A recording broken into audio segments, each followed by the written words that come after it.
The snow is finally starting to melt, and it's time to do a spring tune-up on this Cub Cadet GT54 with the Kohler 25 horsepower 7000 series engine. Let's change the spark plugs on this bad boy, and we'll be well on our way to a tune-up.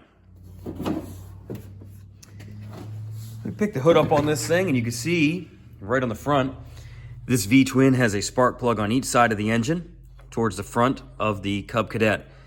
I'm going to take this, pull the spark plug boot off gently because sometimes they do get a little bit hard on there and they're stuck. So we're going to pull that off and we're going to take the plug out. Pull the boot off. That one came off fairly easily. I can see the spark plug now poking out of this hole. We're going to take a 5/8 spark plug socket, which has a grommet on the inside to help hold the spark plug. And I'm using a 1/2-inch drive ratchet. We're going to take the spark plug out. And it shouldn't be in there excessively tight.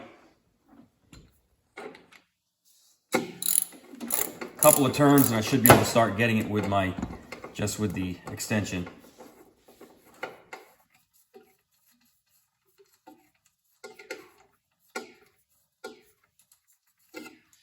Okay, I'll just do the last bit by hand. All right, and I can see that this plug looks fairly normal. It doesn't have a lot of wear on it, and a little bit of carbon there. Now for a Kohler 7000 series with the 25 horsepower engine, this is the old spark plug. Has a part number 2513223. I prefer Champion spark plugs for my small engines, and this is an RC12YC. You can visually compare that they are in fact the same.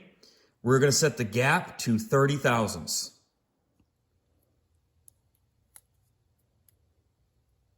I feel a slight drag there on the 30 thousandths wire. We're going to call this good. So I'm going to use the grommet to my advantage to hold this spark plug in there. I'm going to feed it in through the hole. I can kind of feel it drop in. Now, I would recommend just threading it in by hand until it snugs up. That way, you're not able to cross-thread this. If you use power right from the beginning or the leverage of a ratchet, a lot of times you can cross-thread it. So it's in there.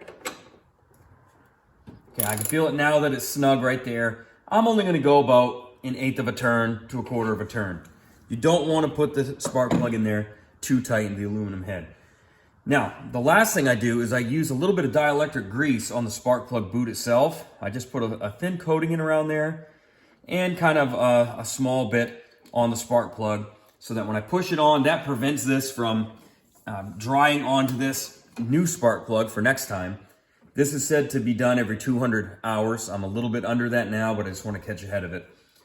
And we're all set to go. Now you do this exact same procedure on the other side, and you would have well on your way to a new spring tune-up. Thank you.